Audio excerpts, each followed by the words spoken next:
దేశం మొత్తం మీదున్న best gold sellers best designs ఇప్పుడు హైదరాబాద్ లో pan India jewel show. Don't miss it. మీ రెండో సినిమా వివరాలు అడగచ్చా? ఇంకా సూనా? సూన్ అండి, సూన్ డెఫినెట్లీ. అంటే అఫీషియల్గా నా ప్రొడక్షన్ నుంచి వచ్చినప్పుడు అడిగితే బెటర్. నో డెఫినెట్గా. కానీ అందరికీ క్యూరియాసిటీ ఏంటంటే బలగం తీసిన తర్వాత మీరు చాలా జాగ్రత్త పడాలి. ఇంకా రెండో సినిమాకి అదే స్థాయిలో మెప్పించాలి, ఇంకా ఎక్కువ మెప్పించాలి వీలైతే. మరి ఏంటి మీ ఆలోచనలు దాని మీద? ఉందండి, కథ అయిపోయింది, ఆల్మోస్ట్ కథ అయిపోయింది. ఇంకా అఫీషియల్గా అనౌన్స్ చేస్తాం త్వరలో. మళ్ళీ డెఫినెట్లీ నన్ను ఎవరైతే ప్రేమించారో ఆశీర్వదించారో వాళ్ళని ఒప్పిస్తానని నమ్మకం అవుతుంది. నా కథ అయితే ఇప్పటివరకు అయితే ఖచ్చితంగా ఒప్పిస్తానని నమ్మకం అవుతుంది. అంతకుముందు కామెడీ యాక్టర్గా జబర్దస్త్లో మీ జర్నీ ఎలా ఉండేది వేణు గారు? అది హ్యాపీ జర్నీ అండి, చాలా హ్యాపీ జర్నీ నా లైఫ్లో. అంటే జాలీగా ఉన్న రోజులు అవి. అంటే నేను 2004లో యాక్టర్ అయిన తర్వాత 2015 వరకు గాడ్ గ్రేస్ అసలు వెనక్కి తిరిగి చూసుకోలేదండి. అంటే నేను డైలీ 4 షూటింగ్లు 5 షూటింగ్లు. అంటే ఈరోజు హైదరాబాద్లో ఉంటే సడన్గా మీరు వేణుగారు ఎక్కడున్నారంటే ఈరోజు ఇక్కడే ఉన్నానండి ఈవినింగ్ అంటాను. రేపు ఫోన్ చేసి దుబాయ్లో ఉన్నానండి. అదేంటి నేను ఈవినింగ్ హైదరాబాద్ అన్న, అంత బిజీగా ఉన్నాను నేను. అంత బిజీగా ఉన్నా? డైలీ 3-4 షూటింగ్లు, ఈవెంట్స్ అని దుబాయ్లు, ఫారిన్ షెడ్యూల్స్, చాలా బిజీగా ఉండేవాడిని. ఐ థింక్ 4 నుంచి 15-16 వరకు నేను వెనక్కి తిరిగి చూసుకోలేదు. అంటే మా ఇంట్లో నెలకి ఒక వారం రోజులు తింటే హ్యాపీ, అంతే. అంత బిజీగా ఉండేవాళ్ళు. పొద్దున ఎప్పుడైందో, సాయంత్రం ఎప్పుడైందో, నైట్ ఎప్పుడైందో తెలిసేది కాదు. సో 15 తర్వాత కొంచెం జబర్దస్త్ నుంచి బయటకు వచ్చి అప్పుడు ఇంకేమైనా చేసుకోవాలని ఈ బలగం ఏదైతే దానికి ప్లానింగ్లో ఉన్నప్పుడు మాత్రం కొంచెం ఒక 3-4 ఇయర్స్ బాగా స్ట్రగుల్ అయ్యాను. సో కానీ ఎలాగా అంటే మీరు చెప్పారు కదా, అంటే మీరు మట్టిలోంచి పుట్టిన కుటుంబం మీది. మరి మీరు పొట్టకోటి కోసం అయినా పని చేయక తప్పదు. అవును. మరి ఒకవైపు ప్లానింగ్, ఇంకోవైపు యాక్టింగ్ ఆపర్చునిటీస్ వదులుకోవాలి. అప్పుడు మీకు సంఘర్షణ వచ్చిందా? అయ్యో చాలా అండి. అదే అంటే యాక్చువల్లీ నేను 2013లో జబర్దస్త్ స్టార్ట్ అయింది. అప్పుడు పీక్స్ నేను యాక్టింగ్లో, స్టేజ్ షోలని, యాక్టింగ్ అని చాలా పీక్స్. ఆ జబర్దస్త్కి వెళ్ళిన తర్వాత మేము ఎక్స్పెక్ట్ చేయలే. మాది స్టార్టింగ్ స్టేజ్, మాది స్టార్టింగ్ టీం, మాది ఎక్స్పెక్ట్ చేయలేదు. యాక్చువల్గా జస్ట్ ఒక 13 డేస్, ఒక 4 రోజులు ఇవ్వండి చాలు అని తిరిగేవాళ్ళు. మా వెనకాల తిరిగేవాళ్ళు. సో ధనరాజు, మా చంద్ర అప్పుడు కొత్తవాడు, ఇంక వాడు రాలా అసలు. ధనరాజు నన్ను పక్కగా పట్టుకున్నారు అనమాట వాళ్ళు. అంటే మేము ఇద్దరే అంతకుముందు స్కిట్లు చేసాం, స్మోక్ టీవీ అని అవన్నీ చేసాం. సో వీళ్ళని పట్టుకోవాలని చాలా పట్టుకున్నారు. నేను కన్విన్స్ అవ్వాల, ఎందుకంటే సినిమా నేను అప్పట్లో కొంచెం టీవీ అంటే టీవీకి వెళ్తే సినిమాకి రాలేరేమో అనేది ఉంది. ఇప్పుడు లేదు. ఇప్పుడు స్క్రీన్ అనేది ఉన్నది తప్ప big screen, small screen, phone screen లేదు. ఇప్పుడు స్క్రీన్ అంతే. అప్పుడు ఆ వేరియేషన్స్ ఉన్నాయి. సో అప్పుడు 13 రోజులు మంచి అమౌంట్ ఎక్స్పెక్ట్ చేయని అమౌంట్ ఒకటి. 4 డేసే కదా అని లైట్గా కమిట్ అయ్యాం. ఆ 4 డేస్లో 13 ఎపిసోడ్స్ మీకు తెలుసు. అది జబర్దస్త్ స్టార్టింగ్ 18 రేటింగ్. అంటే గురువారం వస్తే వెయిట్ చేసేవాళ్ళు, గురువారం కోసం ఒక టీవీ షో కోసం వెయిట్ చేసేవాళ్ళు. సో 13 డేస్ తర్వాత మళ్ళీ బతిలాడి ఇప్పుడు అనుకున్న అమౌంట్ కంటే డబ్బులు పెంచారు. సరే అని మళ్ళీ 13 చేసాం, 27 ఎపిసోడ్ చేసాం. ఆ తర్వాత ఇంకా అది జబర్దస్త్ ఎట్లా అయిపోయిందంటే తెలుగు రాష్ట్రాల్లో గురువారం వస్తే ఏంటి అనేది. ఇప్పుడు స్కిట్లు రాయడం అది కూడా ఎలా జరిగేది? అది ఉండేది. సో అప్పుడు ఏంటంటే, అప్పుడు ఇంకా ఇది మీకు తెలియట్లేదండి, ఇది చాలా అద్భుతం, మీకు ఎంత అంటే అంత ఇస్తాం, మీరు కంటిన్యూ చేయండి అన్నారు.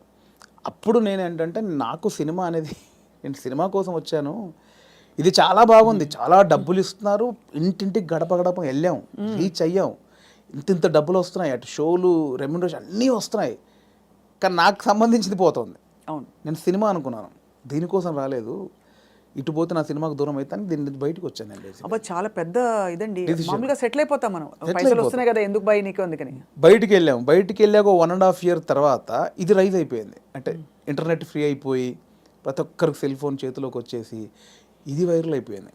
అప్పుడు ఏమైంది, నేను జబర్దస్త్ కొన్ని చేశాను కాబట్టి సినిమాలో కొంచెం దూరం అయిపోయా, టీవీకి వెళ్ళడం వచ్చేసి. అవును అవును అవును, ఇది వచ్చేసిందని నేను దాన్ని పక్కన పెట్టేసి సినిమాకి వచ్చేసరికి ఇది పక్కకు పెట్టేశారు. అరే ఇలా అయింది ఏంటి అని కసిలో మళ్ళీ ఒక 1 year చేసాం. అవును, మీరు తిరిగి వచ్చినప్పుడు అయితే వెల్కమ్గా తీసుకున్నారు మిమ్మల్ని. తీసుకున్నారు. మళ్ళీ 1 year చేసిన తర్వాత అప్పుడు ఇంకా మైండ్లో డబ్బు అని మళ్ళీ ఇటు వెళ్ళినోని మళ్ళీ ఇటు వచ్చా, ఇక్కడ మళ్ళీ డబ్బు కోసం వచ్చా, బట్ లోపల మాత్రం ఇది కాదని నన్ను వేధిస్తుంది అనమాట. మళ్ళీ బయటకు వచ్చాను. ఆ మళ్ళీ బయటకు వచ్చిన తర్వాత 2015 మిడ్లో బయటకు వచ్చామండి. అప్పటి నుంచి అరాకొర అప్పటి నుంచి స్ట్రగుల్ స్టార్ట్ అయింది. ఆ 15 మిడ్లోంచి 2020 వరకు ఆ 4 years ఇటు లేక అటు లేక ఆ 4 years బాగా స్ట్రగుల్ అయ్యాను. అది మేజర్ నా కెరియర్లోనే వెరీ బ్యాడ్ పీరియడ్. అంటే తినడానికి ఉండడం వేరు, అది వేరు, బట్ మైండ్ బిజీగా ఉండడం మెయిన్ ఇంపార్టెంట్. అవును, మైండ్ బిజీ. మనం అసలు ఎటు వెళ్తున్నాం అని ఒక తెలుస్తుంది కదా లోపల. పొద్దున 6 గంటలకు వేస్తే స్టాఫ్ వచ్చారా, పొద్దున 12 గంటల వరకు ఈ షూటింగ్, మధ్యాహ్నం ఆ షూటింగ్, దుబాయ్, ఇటు ఆస్ట్రేలియా, ఇవి అన్నిట్లో ఈ స్కిట్ల బిజీ ఉంటుంది. ఇప్పుడు మీరు ఇందాక అడిగారు స్కిట్లు, మినిమం ఒక స్కిట్ రాయడానికి 2 రోజులు పట్టేదండి. ఎవరు రాస్తారు? నేను, నా టీం మెంబర్స్, ఎవరైనా ఒక రైటర్, అంటే మనకు సింక్లో ఉన్న మెయిన్ టీమ్ లీడర్ దగ్గరనే ఉంటుందండి. ఇంప్రూవ్ అని ఉంటుందండి యూఎస్లో, అంతా ఉంటుంది ఇది. 100% ఇంప్రొవేషనే స్క్రిప్ట్ అండి, స్క్రిప్ట్ రైటింగ్ ఏ ఉండదు. సో మీకు దానికి నేపథ్యం, మీరు Depends థియేటర్కి అది. వెళ్ళారా? థియేటర్కి వెళ్ళారా? థియేటర్ ఏం లేదండి నాకు. థియేటర్ ఎక్స్పీరియన్స్ లేదు, జస్ట్ మీరు చూసి నేర్చుకున్నవి అంతే ఇవన్నీ. అంతే. ఎందుకంటే ఇప్పుడు బాడీ మనం లాంగ్వేజ్, కూర్చున్నామండి, టైమింగ్. ఇప్పుడు పాయింట్ ఎట్లా వస్తే మనం కూర్చున్నాము, లేట్ అవుతుంది, ఈ లేట్ అయిన గ్యాప్లో ఏం చేద్దాం అని ఒక థాట్, ఏం చేయొచ్చు అని కూర్చొని మాట్లాడుకోవడం. అలా మాట్లాడుకుంటే ఏదో జోకులు వస్తూ ఉంటాయి. ఓ బంచ్ ఆఫ్ జోక్స్ వచ్చాక అసలు దీనికి ఏంటి కంటెంట్ ఏంటి, కథ ఏంటి, ఓ ఇలా వచ్చాడు, ఓ మిడ్లో గొడవ జరిగింది, లాస్ట్లో ఆ గొడవ పడి సారీ చెప్పాడు, ఓ స్టార్ట్, ఓ మిడ్, ఎండ్, ఏం చేయొచ్చు దీనికి. అలా కూర్చి స్కిట్ రాయడమే, అలా టీం అంతా రాయడం, ఆలోచన ఎక్కడైనా పాయింట్ వస్తుంటుంది. అది టైమింగ్ ఎడిటింగ్లో అసలు అంటే మా టైంలో అయితే ఎడిటింగ్ సెన్స్ లేకుండానే దింపేసేవాళ్ళం అండి. నింపేశారు. ఇప్పుడు ఎలా ఉందో నాకు తెలియదు. నా ధనరాజు కానీ, నేను కానీ, అప్పుడు రాఘవ్ గారు కానీ, చంద్ర కానీ, అంటే అప్పుడు ఇప్పుడంటే పాపం వాళ్ళు జబర్దస్త్ వాళ్ళకి ఇప్పుడు వాళ్ళకి ఏమైందంటే కొన్ని వేల పాయింట్లు టచ్ చేశారండి. అవును, ఎన్ని స్కిట్లు అయి ఉంటాయి, కొన్ని వేల స్కిట్లు అయి ఉంటాయి, వేల పాయింట్లు టచ్ చేశారు. ఇంకేం చేయాలో అర్థం కాక వాళ్ళకి. అవును. అప్పుడు మేము కొత్త కాబట్టి మాకు అన్ని కొత్తయే, ఆల్ పాయింట్స్. ఇప్పుడు అత్తా కోడళ్ళు ఓ 100 పాయింట్లు ఉంటాయి, అప్పుడు మాకు అవన్నీ కొత్త. ఇప్పుడు అత్తా కోడలు చేయమంటే ఏది చేసినా కూడా ఆల్రెడీ చేసినట్టే ఉంటుంది. సో అట్లా మాకు చాలా పాయింట్స్ దొరికేవి. ఇప్పుడు చంద్ర మొత్తం ఫ్యామిలీస్ మీదకి వెళ్ళిపోయాడు, నేను అన్నీ కొంచెం టిపికల్గా ఉండాలి, అది నేను ఈ కొంచెం కొత్తగా ఏదో చేసేవాడిని, ధనరాజు ఇంకో, అట్లా ఎవరి కేటగిరీ వాళ్ళకు ఉండేది. సో అప్పుడు పోటాపోటీ బాగా చేసాము. సో ఆ 15 నుంచి బయటకు వచ్చాక అంత మంచి రెమ్యునరేషన్స్ కానీ, ఈవెంట్స్ కానీ, మీకు తెలుసు ఈవెంట్స్ ద్వారా మంచి ఆర్టిస్టులకు మంచి ఆదాయం ఉంటుంది, చాలా బాగుంటుంది. అదే కదా. సో అటు ఇటు మిస్ అయ్యి ఈ 15 నుంచి 20 వరకు నేను దాదాపు మీరు ఎక్స్పెక్ట్ చేయలేని అమౌంట్ మిస్ అయిపోయాను. సో ఆ లోపల అది ఉంటుంది, అది బాధ అనమాట, తిండికి బాధ కాదు. అనవసరంగా దాంట్లోంచి బయటకు వచ్చావు, ఇప్పుడు ఇంత పోయింది, ఇప్పుడు ఇది లేదు అది లేదు. ఇప్పుడు మన బతుకులకి నువ్వు వచ్చిన నేపథ్యానికి అది చాలా పెద్ద అమౌంట్. దాన్ని మిస్ అయిపోయామే, తప్పు చేసామా, ఒప్పు చేసామా, అనవసరంగా సినిమా అని ఓ పెద్ద బిల్డప్ ఇచ్చుకొని బయటకు వచ్చావు, ఇక్కడ ఇది లేదు, అక్కడ అంతా సాలిడ్ అమౌంట్ మిస్ అయిపోయి ఏంట్రా తప్పు చేసామనే గిల్ట్ ఒకటి ఉంటుంది చూసారా, ఆ గిల్ట్ ఎక్కువ పోయిన అనమాట. అవును, లక్షల సంపాదన వదులుకోవడం అంటే ఈజీ విషయం కాదు. అండ్ ఇప్పుడు పొద్దున్న లేవగానే ఇంకొకటి అండి, ఒక బిజీ పర్సన్ మీరు ఉన్నారు స్వప్న గారు అంటే, మీరు ఇంకా మిమ్మల్ని కట్టేసినా కూడా మీరు ఆగలేరు, ఎందుకంటే మనకి అంత ఉంది, అంత పని చేసేవాళ్ళు పొద్దున్న లేవగానే మనం ఏం పని లేదంటే ఎలా ఉంటుంది. అదే బిగ్గెస్ట్ కామెడీ స్కిట్లా ఉంటుంది. అంతే, అది దానంత నరకం ఉండదు. పొద్దున్న లేవగానే ఆ స్కిట్, షూటింగ్, అట్ట ఇట్ట మైండ్ అలా పెట్టే మైండ్కి ఏమీ లేదంటే అది దానంత నరకం ఇంకోటి ఉండదు. అలా ఒక 3 సంవత్సరాలు ఫేస్ చేసిన తర్వాత ఆ ఫ్రస్ట్రేషన్లోంచి వచ్చిన ఐడియానే బలగం. అంటే ఇన్ని రాసాము, నేను చాలా సినిమాలకు, అంటే చాలా సినిమాలు కాదండి, నా ఫ్రెండ్స్ డైరెక్ట్ చేస్తా ఉంటే వాళ్ళకు నేను సబ్జెక్ట్లో కూర్చునేవాడిని, కామెడీ ట్రాక్స్ రాసి ఇచ్చేవాడిని. అండ్ సినిమాలో మేము కామెడీ సినిమా షూటింగ్ చేస్తూ ఉంటే ఏదైనా మనం ఇంప్రూవ్ చేసిన పంచ్ ఉంటుంది, అది స్క్రీన్లో చూస్తే పేలింది అంటే నాకు ఆలోచించే ఉంది. ఇప్పుడు స్కిట్లు నేను ఆల్మోస్ట్ ఒక 100 స్కిట్లు రాసా, వర్కౌట్ అయినా చాలా, అంటే నా ఆలోచన నుంచి పుట్టినాయి కదా. సో నాకు నేను ఎందుకు చేసుకోకూడదు, అంటే ఇప్పుడు ఒక అవకాశం ఒకరు ఇస్తారు, డెఫినెట్లీ అందరు ఇస్తేనే ఇక్కడ దాకా వచ్చాను. బట్ ఇప్పుడు ఇంత మనకు ఒక నాలెడ్జ్ వచ్చిన తర్వాత కూడా వెయిట్ చేయడం ఎందుకు అనేది ఆ 3 సంవత్సరాలు వచ్చిన ఇది. అక్కడ సరే నేనే హీరోగా చేసుకుందాం, నేనే రాసుకుందాం, నాకు ఒక కథ రాసుకుందాం, నన్నే ఇలా ప్రజెంట్ చేసుకుంటే దాన్ని చూసి వేషాలు వస్తాయి మళ్ళీ అనే దాంట్లో నేనే ఒక పాయింట్ అనుకుందామని స్టార్ట్ చేసిన జర్నీ. ఒక 3-4 పాయింట్లు అనుకొని అవన్నీ రెగ్యులర్గా ఉన్నాయి. ఇలా అయితే నన్ను ఎందుకు చూస్తారు, చాలామంది అలా వస్తున్నారు కదా, నన్ను చూడాలంటే మళ్ళీ నేను కొంచెం బ్యాక్వర్డ్ అయి ఉన్నాను, ఇప్పుడు నన్ను కొత్తగా చూడాలి, కంప్లీట్ ఆపోజిట్గా చూడాలి, అది ఏం చేయొచ్చు, చాలా సాహసోపేతమైన జర్నీ అది. అలా ఏం చేయొచ్చు అన్న పుట్టినప్పుడు థాటే ఒక చావులో ఎలా ఉంటుంది అంటే, నేను మా నాన్న జరిగిపోయినప్పుడు ఉన్న సిచ్యువేషన్స్ అన్నీ ఫనీగా చూసా, ముందు ఎమోషన్ కాదు అది, ముందు ఫనీగా చూశాను. అంటే ఇప్పుడు తెలంగాణలో ఏంటంటే చేదునూరు అని ఉంటుంది, అంటే చుట్టం చూపు వాడు వచ్చినప్పుడు వాళ్ళని ఓదార్చిన తర్వాత చేదునూరు అనేది ఉంటుంది. అంటే ఇంత మందు తీసుకొచ్చి, ఇంత చికెన్ మటన్ తీసుకొచ్చి నా వంతుగా నీకు ఒక భరోసా ఇచ్చి, నీ బాధని తొలగించి ఈ వచ్చిన వాళ్ళు ఇస్తారు. అంటే ఆచారం ఏంటంటే అండి, ఇప్పుడు నేనున్నాను, నాకు ఒక మా ఇంట్లో ఎవరో చేదు జరిగింది, ఎవరో చనిపోయారు, చేదు జరిగింది. మా బావనో మా మావయ్యను బావ మరిది ఎవడు వాడు వచ్చి నన్ను ఓదార్చి సరే బావ జరిగిపోయిందని ఈ బాధను దూరం చేయాలి. నాకు ఏదైతే ఆ మిస్సింగ్ ఫీల్ ఉందో దాన్ని దూరం చేయగలని ఏం చేయాలి, ఇంత మందో బిందో తీసుకొచ్చి కాసేపు 2 గంటల సపోర్ట్ ఉండి కడుపు నిండా తినబెట్టి ఏం కాదులే నేను ఉన్నానులే అని సపోర్ట్ ఇచ్చే వెళ్ళే విధానం అనమాట అది. కరెక్ట్, అవును. సో అదొక ఆచారంగా వచ్చింది, చేదు నోరు అంటాం. ఇప్పుడు పెద్ద ఫ్యామిలీ అనుకోండి, ఇప్పుడు ఇప్పుడు ఇప్పుడు ఇప్పుడు బాంబేలో ఉంటారు ఒకరు బావంట ఆయన, అక్కడ 10 మంది చుట్టాలు ఉన్నారు, ఇక్కడ చనిపోయింది కంపల్సరీ రావాలి, వస్తారు, ఈ ప్రక్రియ కూడా చేయాలి. ఇప్పుడు 10 మంది 10 రోజులు ఉండలేరుగా, 2 రోజుల్లో చేసి వెళ్ళిపోవాలి. అవును. సో 10 మందిది వీడు తాగాలి, నేను తాగాలి, తినాలి. తాగాల్సిందేనా అంటే తాగడం కూడా బాంబే నుంచి వచ్చాడండి పాపం, అంతే కదా, మా బావకి ఇలా జరిగిందని ఏదో ఆయన తృప్తికి చేసే, నేను ఒక ముక్కనాన్న తినకపోతే ఆడేమనుకుంటాడు, ఫీల్ అవుతాడు కాబట్టి చేయాలి, కంపల్సరీ. పడతారు. సో ఈ ప్రాసెస్ మా నాన్న జరిగింది అనమాట. మాది పెద్ద కుటుంబం, మా అమ్మకి నేను 9వ వాడిని, మా పెదనాన్నలు 6, మా మేనత్తలు 3. ఆహా. సో మా ప్రతి పెదనాన్నకి ఫ్యామిలీ మినిమం 10 మంది, 7 మంది, 8 మంది, వాళ్ళందరూ వచ్చి అందరూ 200 మంది మా కజిన్స్ ఉంటారు, అన్నయ్యలు వదినలు వాళ్ళ పిల్లలు అందరూ వచ్చేసి ఏమైపోయిందంటే ఆ 11 రోజులు మా నాన్నది చనిపోయిన నెక్స్ట్ డే నుంచి మార్నింగ్ ఒక సెటప్, 11 o'clock ఒక సెటప్, 1 o'clock తప్పదు. దీనిలో ఏం జరుగుద్ది, ఇప్పుడు నేనున్నాను, మీరు వచ్చారు, రాగానే సరే బావ ఇలా జరిగిందంటే సరే కూర్చో తాగదు అంటే కాదు కదా, మీరు అడుగుతారు ఎలా జరిగింది బావ ఏంటి అంటే నేను చెప్పాలి, నేను ఇలా ఉన్నట్టు నాన్న చూస్తూ అని ఏడవాలి. ఓకే అయిపోయింది. ఇప్పుడు 12 o'clock ఇంకోటి వచ్చాడు, వాడికి కూడా సేమ్ ఏడవాలిగా. అవును. రాగానే రాబావ కూర్చోండి, వాడు మళ్ళీ చూసేవాడు ఒక కంట నీరు కూడా పెట్టలేదు, రాగానే తాగినని వాడు అనుకుంటాడని వాని కోసం మళ్ళీ సేమ్ ప్రాసెస్. ఏమైందంటే నానిలా లేడు అన్నీ అంటే నాకు అలా ఉంది. ఎలా జరుగుతుందంటే వస్తున్నారు, తాగుతున్నారు, ఏడుస్తున్నారు, తింటున్నారు, పంటున్నారు, ఏడుస్తున్నారు, ఏంద్రా అది. అప్పుడు నా చిన్న వయసు 99లో మా నాన్న చనిపోయినప్పుడు ఆ వయసులో నాకు అది అనిపించింది, మీరు సెలబ్రేట్ చేసుకుంటున్నారా, బాధపడుతున్నారా, ఎంజాయ్ చేస్తున్నారా అనేది ఒకటి ఉంది, ఎప్పుడో చూసినది. అది ఇక్కడికి షిఫ్ట్ అయిందనమాట. ఎలాంటి కథ చేయొచ్చు అదే అదే అదే అదే అన్నప్పుడు మా ఫ్రెండ్ ప్రదీప్ అద్వైతం అని ఇప్పుడు నెక్స్ట్ వైజయంతి మూవీస్లో పెద్ద సినిమా చేస్తున్నాడు. సో నాకు బెస్ట్ ఫ్రెండ్ అనమాట. సో తను ఏంటంటే ఒకసారి 10 days కనిపించలా, మళ్ళీ వస్తే డార్లింగ్ ఎక్కడికి వెళ్ళామంటే ఇట్లా మా పెద్దనాన్న చనిపోయాడు రా, గమ్మతుంటుంది మన తెలంగాణలో మా తాగుడు గోల ఇలా ఏడుపు అని అన్నాడు. అది స్ట్రైక్ ఏదో బాగుంది కదా అని ఒకసారి రివెండ్కి వెళ్తే మా నాన్నది ఇంత జరిగింది కదా ఫన్ ఇక్కడ, ఇది కదా మనం ఆపోజిట్గా చెప్దాం అనుకున్నాం. అక్కంచెలు మొదలైన కథ. సో అప్పుడు ఒక 4 సీన్లు రాసుకొని ఫ్రెండ్స్కి చెప్తే వాళ్ళు హిలీరియస్గా నవ్వి దానికి ఇంకో 4 సీన్లు వేసి. కానీ ఇక్కడ విశేషం ఏంటంటేనండి, జబర్దస్త్ కావచ్చు ఇది కావచ్చు, చాలా సీరియస్ అంశాలని లైటన్ చేయడం ఈజీ కాదు. సెంటిమెంట్స్ హర్ట్ అవుతాయని ఒక బాధ ఉంటుంది కదా. ఇప్పుడు మీరు పిల్లలు పుట్టలేదు ఒక జంటకి, దాని మీద మీరు జబర్దస్త్లో ఒక స్కిట్ రాయాలనుకోండి, చాలా మంది హర్ట్ అయిపోతారు, నీకు అసలు మనసుందా, నువ్వు సమాజంలో బాధ్యత గలవాడిగా, ఇవన్నీ అడుగుతారు ఆబ్వియస్లీ కదా. అలాంటిదే చావు కూడా చాలా పర్సనల్, చాలా ఇది. కానీ ఇందులో మీరు ఒక విధమైన హ్యూమరు, లైఫ్లోని చాలా సటిల్గా జరిగిపోయే ఇవన్నీ తీసుకొచ్చారు చూడండి. అది దాన్ని కూడా మన పెద్దవాళ్ళు చెప్పిన నిదర్శనాలు అండి నిజంగా. అంటే ప్రతి విషయంలో మీకు సీరియస్నెస్ ఉంటుంది, కామెడీ ఉంటుంది. ప్రతి ఇన్సిడెంట్లో మీరు కామెడీ, ఇప్పుడు ఇది సీరియస్ అనుకోండి ఒక చావు అనేది, ఎగ్జాక్ట్ లేకపోతే ఒక కామెడీదే తీసుకుందాం, కానీ దానిలో కూడా సీరియస్ ఉంటుంది.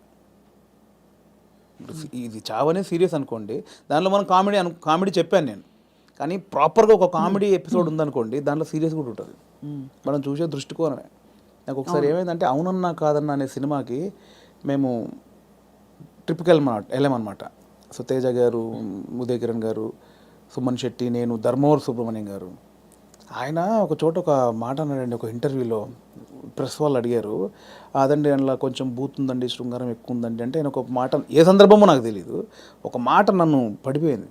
ఏమైనా ఇప్పుడు ఎయిడ్స్ మీద సినిమా చూస్తున్నప్పుడు, ఎయిడ్స్ మీద అవగాహన కల్పించడానికి ఒక సినిమా చేస్తున్నప్పుడు ముందు శృంగారం చూపించాలి. వాడు ఎలా అడిక్ట్ అయ్యాడు శృంగారానికి, కొంచెం బ్యాడ్ రూట్ ఎలా పట్టాడంటే అవన్నీ చూపించాలి. కొంచెం ఆ రొమాంటిక్ అప్పీల్ చూపించినప్పుడే ఇది చెప్తావు, అది చూపించకుండా ఇది చెప్తే ఎవడు చూడ్డాయి అన్నాడు. కరెక్ట్, అంతే, అది నిజమే. మీకు అర్థమైంది? నాకు అందులో ఏదో దొరికింది నాకు. అంటే మనకు మంచి చెప్పినప్పుడు దానిలో చెడు కారణమైంది ముందు చెప్పినప్పుడే, ఇది చెడు, దీనివల్ల ఇది జరుగుతుందని చెప్తాం కదా. అవును, ఆ మంచిని పట్టుకుంటే సరిపోతుంది, పట్టుకోవాలి. అదే దానికోసం ఇవన్నీ తప్పదు, మేకప్ చేయడం తప్పదు. పలకం కూడా అంత, నేను రాగానే కుటుంబాలు కలుస్తాయంటే ఎవరు చూడరు. కుటుంబం కలవాలి అంటే సోది అనుకుంటారు. దానిలోనే మనం ఏం చేయొచ్చు, ఎలా చెప్పొచ్చు అనేది. కానీ ఎంత సూక్ష్మమైన ప్రయాణం మీలో జరిగిపోయింది చూడండి. మీ ఎదుగుదల ద్వారా ఎన్ని విషయాలు మీరు గ్రహించుకున్నారు. మీకు ట్రైనింగ్ లేదు, బ్యాక్గ్రౌండ్ లేదు. అంటే యూజువలీ నేను ఐఎమ్ ఫ్రమ్ థియేటర్ అని చెప్పుకుంటారు చాలామంది. మీకు సినిమానే అండి, నేను థియేటర్ సినిమా షూటింగ్లో చేసినప్పుడు cinema is your learning platform, అంతేనా? అండ్ నాకు ఏదైతే వచ్చిన గ్యాప్ ఉందో అదే ఇప్పుడు నా సక్సెస్కి లీడ్ అది. అయితే మీ పైసలన్నీ మాకు ఇస్తారా? లేవు, ఎక్కడి ఆ 3 సంవత్సరాలు ఎలా బతికాలనుకుంటారు? అంటే ఇప్పుడున్న పైసలు ఇచ్చేస్తే మాకు, అప్పుడు మళ్ళీ మీరు కూర్చుని 3 సంవత్సరాలు ఆలోచిస్తే 3 సంవత్సరాలు కాదు, ఈసారి మీకు 3 నెలలు ఇస్తున్నావు టైం. అంటే దేవుడికి ఒకటి ఉంటుందండి, దేవుడు ఒకటిసారి ఇస్తారనమాట. అస్తమానం అదే అంటే ఇవ్వడు, ఉన్నే లాక్కని బయలుదేరి అంటాడు. ఒకటేసారి ఇచ్చాడు, ఇక దాన్ని జాగ్రత్త పడాలి. మళ్ళీ 3 సంవత్సరాల గ్యాప్ ఉంటే రాదు ఇప్పుడు, అంతే కదా, రానివ్వరు కూడా. ఇప్పుడు ఇంకా మీరు ఇంకా మిమ్మల్ని తీసుకెళ్ళి జీవితం పెట్టేసాను అక్కడ ఫిల్మ్ ఫేర్. అంటే మీరు ఎంత కోల్పోయి you got the lady home. అంతే కదా, అందుకే నేను లేడీ అంటే తెలుసు కదా, అవును, చాలా బ్లాక్ లేడీ తెలుసు, చాలా మందికి తెలుసు. చెప్పాలి సరే, బ్లాక్ లేడీని తీసుకొచ్చుకున్నారు. అదే ఆ మెట్లు ఎక్కుతున్నప్పుడు కానీ, అది చేతిలో ఉన్నప్పుడు కానీ, నేను అంటే చాలా ఇంటర్వ్యూలో మాట్లాడే మనకు భయం అయ్యేది బేసికల్గా స్టేజ్ మీదకి వెళ్ళి మాట్లాడాలంటే. కానీ ఆ రోజు ఎందుకో చిన్న లోపల షివర్ అయిపోతూ, నమ్మలేని విషయం కదండి. ఎవరికి అంకితం ఇచ్చారు, ఏమైనా చెప్పారు అట్లాంటివన్నా? అంకితం లేదండి, అంటే ఇది అంకితం ఇవ్వాలంటే తెలుగు ప్రేక్షకులు ఇవ్వచ్చు, అది అంతే, తెలుగు ప్రేక్షకులకు ఇవ్వచ్చు, అండ్ నా వైఫ్కి ఇవ్వచ్చు. ఎప్పుడు పెళ్ళైంది వేణుగారు మీకు? నాకు 2009, అంటే బిఫోర్ జబర్దస్త్. బిఫోర్ జబర్దస్త్. మీ పెళ్ళైన తర్వాత మీ లైఫ్ జబర్దస్త్గా మారింది, అంతేనా? ఇందులో 2 అర్థాలు ఉన్నాయి. అందరికీ రకరకాలుగా మారింది. మేడం గారు పాప నన్ను చూసి తిట్టుకుంటారేమో. మేడం గారికి కంగ్రాచులేషన్స్ చెప్తున్నాను. మీ వైఫ్ పేరండి? శ్రీలత. శ్రీలత గారికి కంగ్రాచులేషన్స్, మీ వారు సాధించి ఛేదించి చూపించారు. అది డెఫినెట్లీ నా వైఫ్ సపోర్ట్ 101% ఉందండి. ఈ 5 years జర్నీలో నేను ఏది పట్టించుకోలేదు బేసిక్గా. అవునా? ఏది పట్టించుకోలేదు ఇన్ సెన్స్, అంటే డబ్బు ఉండగానే అన్ని కాదు. ఇది ఒక్కటి కట్ చేసి మేము thumbnail పెడితే ఏముంటుంది? మా వైఫ్ నన్ను ఈ 5 ఏళ్లలో అస్సలు పట్టించుకోలేదు. మీరు ఏదైనా పెట్టొచ్చండి, నేను అడిగింది మీరు పెట్టరు, నేను వద్దన్నది మీరు ఆపరు. జోక్ నాకు అంటే మిమ్మల్ని చూస్తే మా అందరికి జబర్దస్త్ స్ఫూర్తి వచ్చేస్తుంది అనమాట. నా వైఫ్ సపోర్ట్ 100% ఉంది. తను నాకు ఎక్కువ బర్డెన్ ఇవ్వలేదు, పిల్లల విషయంలో కానీ ఫ్యామిలీ విషయంలో కానీ. నన్ను అర్థం చేసుకుంది పాపం. చాలా అవసరం కదండి ఎందుకంటే ఏ సినిమాలు అంటావేంటి, ఉద్యోగం చేసుకోక అని అనే వైఫ్స్ ఉంటారు, లేదు వచ్చిన పని చేసుకోవచ్చు కదా అని అనేవాళ్ళు ఉంటారు. అంటే ఈ మ్యూజిక్ సినిమా ఫీల్డ్ మీకు తెలుసు, నిద్ర పట్టదండి బేసిక్గా. 11 అవుద్ది, 12 అవుద్ది, సినిమాలు చూస్తూ ఉంటాం, కళ్ళు స్ట్రెయిన్ అయిపోతుంటాయి, వాళ్ళ బెడ్ మీదకి పడుకుంటాం, అలా అయిపోతాయి కళ్ళు. అలా ఏదో మనకు పోలీసులు టార్చర్ చేస్తే అలా పెడతారు చూడండి, ఇప్పుడు పీపుల్స్ ఎన్కౌంటర్ సంథింగ్ సినిమాలో అలా పెడతారు, అలా అయిపోతాయండి. పట్టదు నిద్ర. అంటే ఎలా ఇది ఎట్లా ఏం చేయాలి ఇది ఓకే అవుద్దా కాదా, నెక్స్ట్ పాయింట్కి వెళ్దామా అని మళ్ళీ కూర్చుంటాం, మళ్ళీ ఏదో సినిమా పెడతాం, మళ్ళీ ఏదో చేస్తాం, అవ్వదు. అలా 5-6 అయిపోతాయి. రావట్లేదండి, మళ్ళీ సినిమా చూద్దాం, దొరకవు సినిమాలు, దొరకవు. అవును, సరే మనకు సంబంధించిన సినిమా ఎంతసేపు చూస్తావు, ఎంతసేపు నీ నెక్స్ట్ కథకు కొంచెం నవ్వుకోవడానికి ఒక సినిమా చూస్తాం, ఏదో పెడతాం, ఇది కాదు మళ్ళీ అది పెడతాం, అది కాదు ఇంకోటి ఏదో వెబ్ సిరీస్, ఇది కాదు బుక్ పడదు. అంటే నాకు తెలిసి ఇప్పుడు అనుభవిస్తుంది కదండి, మేబీ 2-3 సినిమాలు చేసిన తర్వాత మైండ్ సెట్ అయిద్దేమో మేబీ.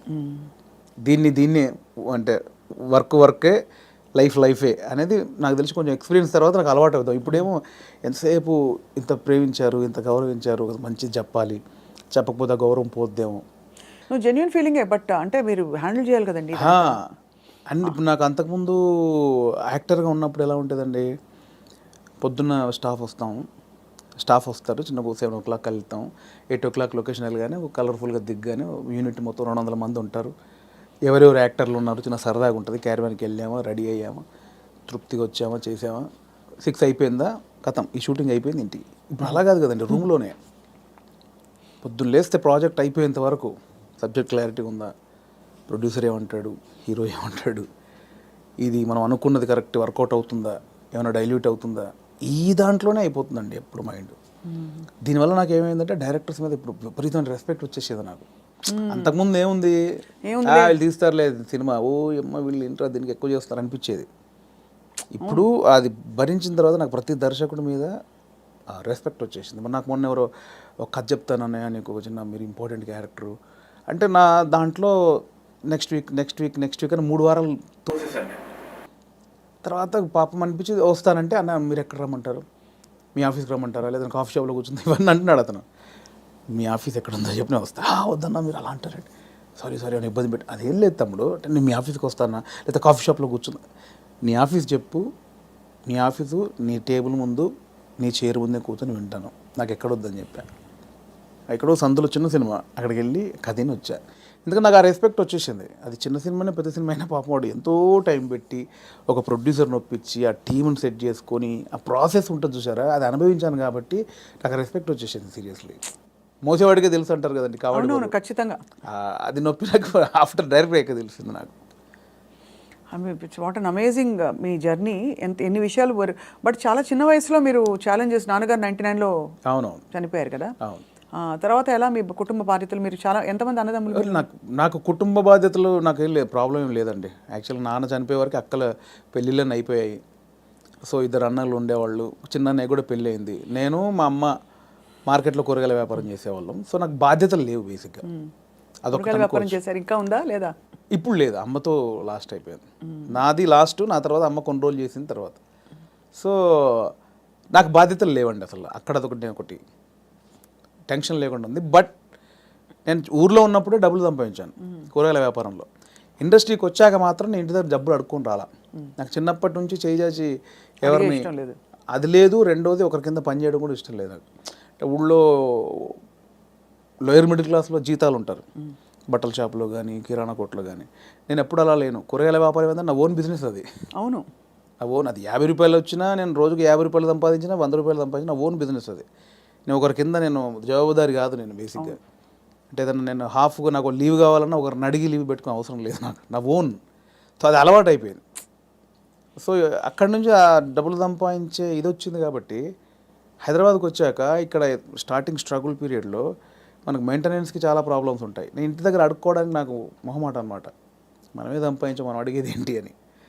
సో అడగకుండా ఉండడం కోసం అప్పుడప్పుడు ఊర్లోకి వెళ్ళి ఒక 10 రోజులు కూరగాయలు అమ్ముకొని 1000 రూపాయలు సంపాదించుకొని, ఆ 1000 రూపాయలతో జాగ్రత్తగా ఒక 2-3 నెలలు ఉండి ఇక్కడ చాలా పడ్డానులేండి. చాలా ఇంటర్వ్యూలో చెప్పాము, చాలా స్ట్రగుల్స్ పడ్డాము స్టార్టింగ్లో. కాకపోతే ఆ ఊర్లో కూరగాయల వ్యాపారం, అక్కడ అనుభవం, ఆ 10 మందిలో తిరగడం. నేను మార్షల్ ఆర్ట్స్ చేశాను. నేను స్టేట్ లెవెల్ 2 టైమ్ ఛాంపియన్. నాకు 96లో సుమన్ గారి చేతుల మీద ఛాంపియన్షిప్ అందుకున్నాను నేను. సో ఆ మెచ్యూర్డ్ అయితే బెల్ట్ ఉందండి మీ దగ్గర?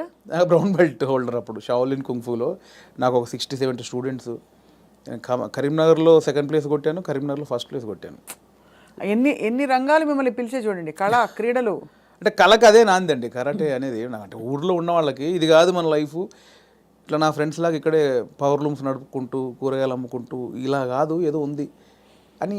ఆ ఉన్న దాంట్లో చేయగలిగింది ఏంటి, ఏదో కరాటే నేర్పుతున్నారని అక్కడికి వెళ్తే అక్కడ టోర్నమెంట్లు, వేరే ప్రపంచం చూశాను నేను అక్కడ. అవును, చూసి దాంట్లో ఫ్యూచర్ లేదనిపించింది. అంటే ఫినాన్షియల్గా కానీ పేరు ప్రఖ్యాతులుగా కానీ దాంట్లో కొంచెం లేదు. నెక్స్ట్ ఏంటి, అక్కడ ఉన్నప్పుడు మన కూరగాయల మార్కెట్లో ఉన్నప్పుడు నేను మాట్లాడే మాటలు విని, నేను వేసే జోకులు కానీ పంచులు కానీ విని అందరు నన్ను బాబు మోహన్ బామ్మర్ది అనేవాళ్ళు. సో అక్కడ చాలామంది సినిమా యాక్టర్ తెలియకుండా ఒకటి నాటు పడిపోయింది. స్కూల్లో మనం మాటలకి, అంటే నేను కామెడీ చేస్తాను వాళ్ళకి తెలుసు, నాకు తెలియదు అది కామెడీ అని.